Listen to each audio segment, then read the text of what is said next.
Kamanti, Yemisi, Oigan.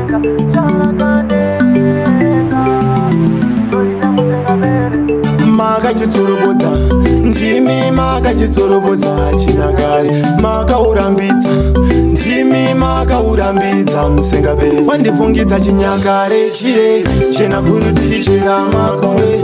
Haiwa tsairira nengure. Makare kare, wandifungidza chinyakare chiye, tiri pasi pemuti uye taiva chaya nemandare, taishuvira uganda wamambure. Pange mazano andi, pange mazano rume rumwe kanzi arikombe churu. Ndoita seko, ndoita seko, mwana uyu ndimutore. Kusunga dzisimbe nasi, kunoyedza ndamusenga zvarakadenga. Toita musengabere, wandifungidza chinyakare chiye, chena kuru tichichera makore. Haiwa tsairira nengure.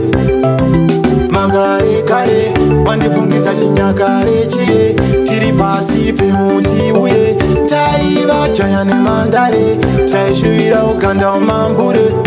Tarira kuvakwa, tarira chimiro, haiwa mushengenene. Tarira chiso, tarira ganda, haiwa muchechetere nehandawo ye.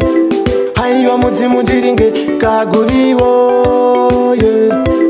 Mondoro yemindiringe, wandifungidza chinyakare chiye, chena kuru tichichera makore. Haiwa tsairira nengure.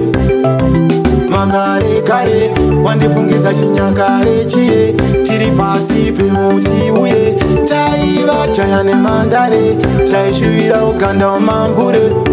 Pange mazano andi, pange mazano rume rumwe kanzi arikombe churu.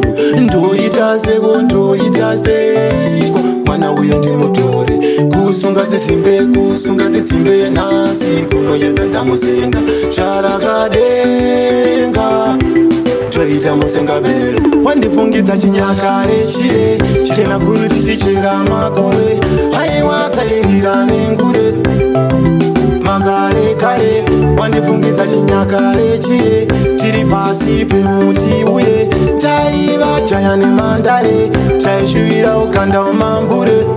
Tarira kuvakwa, tarira chimiro, haiwa mushengenene.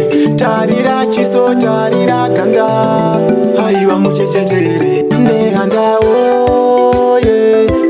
Haiwa mudzimu ndiringe kaguviwo ye. Mondoro yemindiringe, wandifungidza chinyakare